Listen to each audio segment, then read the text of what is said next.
O que aconteceu com a Vaza-Toga? Cadê os 6 GB da Vaza-Toga? O que eu vou mostrar para você agora é uma revelação chocante. O jornalista Paulo Figueiredo acabou revelando durante uma entrevista por que é que a Vaza-Toga, aquela série de reportagens da Folha de São Paulo sobre os abusos do Alexandre de Moraes, sumiu do mapa.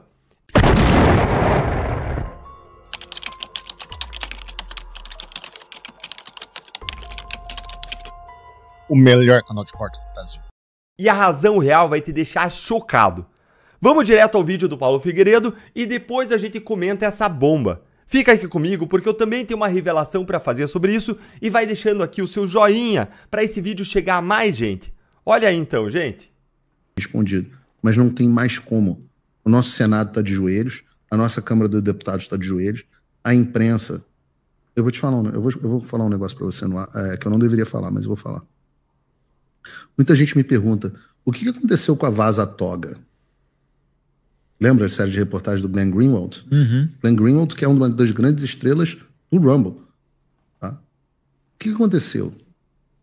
Eu posso te dizer que a Folha de São Paulo recebeu uma pressão e uma ameaça do Alexandre de Moraes e nunca mais nenhuma reportagem foi publicada. É que tinha mais material para ver, né? Eram 6 gigas. Existe mais... eu não sei se eram 6 gigas de fato. Eu acho que o Glenn ali se equivocou, mas eu Tudo bem. Não tenho como dizer. Mas era muito material. Eu sei que existem mais reportagens escritas, inclusive por um outro jornalista internacional, que eu não vou dizer quem é. Essas reportagens foram oferecidas a grandes jornais do Brasil. Você acredita que os grandes jornais do Brasil... Isso ainda está para sair, vai sair de um jeito ou de outro. Mas você acredita que os grandes jornais do Brasil recusaram a publicação? Eu ainda não vou dizer o nome dos jornais. Ainda não vou, porque não me autorizaram. Não deveria nem estar falando o que eu estou falando aqui para você. Mas estou falando de grandes jornais. E não recusaram. Recusaram por um motivo muito claro. Medo. Bora lá então, gente. O Paulo Figueiredo ele falou 3 coisas aqui. A primeira coisa que ele disse é que a Folha de São Paulo recebeu uma pressão e uma ameaça do Alexandre de Moraes e depois disso nunca mais as reportagens da Vaza-Toga foram publicadas. Segundo, ele disse que existem outras reportagens já escritas sobre o escândalo da Vaza-Toga por um outro jornalista internacional que não é o Glenn Greenwald. E em terceiro lugar, ele disse que essas reportagens foram oferecidas a todos os grandes jornais do Brasil e todos eles recusaram por medo de Moraes. Gente, que bomba! Se você se surpreendeu com essa notícia, curte o vídeo para que mais pessoas recebam essa informação explosiva e se unam à nossa comunidade que luta por mudanças. E vamos analisar esse caso aqui. Primeiro, em relação à pressão que a Folha de São Paulo teria recebido do Moraes. Eu não duvido de nada disso, até porque a gente sabe, nos bastidores da política, que existem ministros do Supremo, e aqui eu também não vou falar os nomes para não ser processado, mas a gente sabe com boas fontes que existem ministros do Supremo que ligam para os donos dos grandes jornais para pedir a cabeça de jornalistas que escrevem coisas que desagradam a STF. Então, quando você vê eles dando decisões que censuram, não se surpreendam. Eles atacam a liberdade de expressão há muito tempo e também nos bastidores. Eu conheço pelo menos um caso concreto, real desses, que deu em demissão e que aconteceu em uma grande emissora de TV. E 2 jornalistas estrelados já me falaram diretamente que receberam diretamente esse tipo de ligação, de pressão. Então é bastante plausível que a Folha de São Paulo tenha recebido uma pressão tremenda e ameaças do Moraes para parar de publicar a Vaza-Toga.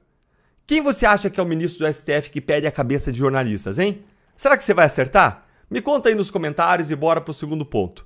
Segundo, existem outras reportagens já escritas por um outro jornalista internacional e isso aqui é muito positivo, porque uma hora ou outra essas reportagens vão ser publicadas, não duvidem disso. E o terceiro ponto é que os grandes jornais do Brasil recusaram essas reportagens por medo de Moraes. Medo. Aí você pode virar para mim e dizer, Deltan, isso aí é mentira do Paulo Figueiredo, é tic-tac, isso não existe, é balela. Você pode acreditar no que você quiser, mas sabe qual é a revelação que eu também tinha para fazer? É que eu também ouvi a mesma coisa de pessoas muito próximas a essa história que me confirmaram há 1 mês atrás, 2 meses atrás, que a Folha sofreu sim pressão e que o Glenn Greenwald tentou levar a Vaza-Toga para vários jornais e todos recusaram por medo, até a Folha aceitar. Eu tenho uma fonte que trabalha em uma dessas grandes emissoras que conhece o caso de perto e confirma que recebeu o convite para publicar o material com exclusividade e recusou por medo. Gente, isso é muito grave, porque isso quer dizer que toda a imprensa do Brasil está com medo de uma única pessoa, a ponto de deixar de fazer o que para qualquer jornalista investigativo seriam as reportagens mais celebradas da sua carreira. A Vaza Toga é um escândalo, é bombástico, ela comprova os abusos de Moraes em série.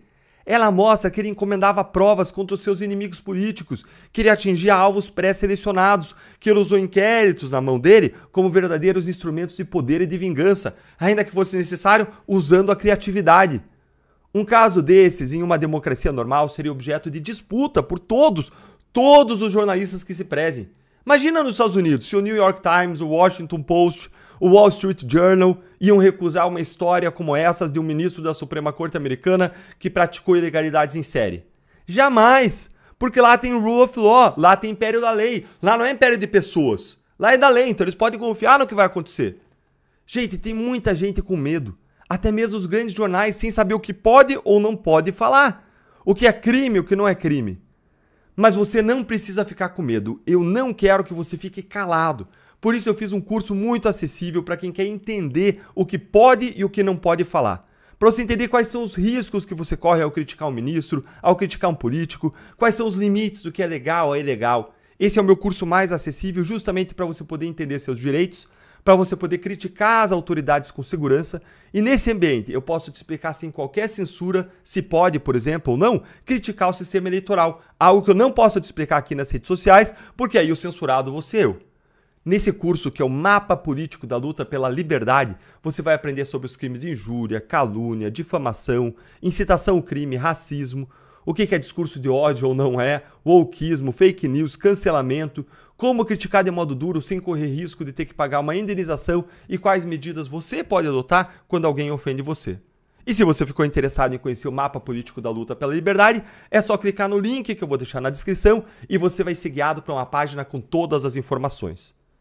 Agora, dito isso, o que a gente viu nesse vídeo é o absurdo do absurdo e mostra que a gente precisa lutar mais do que nunca para defender as nossas liberdades de todas as formas, nas redes sociais, na imprensa, com a nossa voz, com o nosso voto, nos preparando para 2026 e de virar a página dessa realidade bruta que a gente enfrenta. E que a gente possa vencer, e mais que isso, que os valores que a gente acredita possam vencer, os valores da liberdade, da integridade, da justiça, porque nós acreditamos que vale a pena lutar por isso, ainda com sacrifício.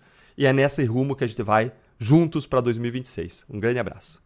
Brasil acima de tudo, Deus acima de todos.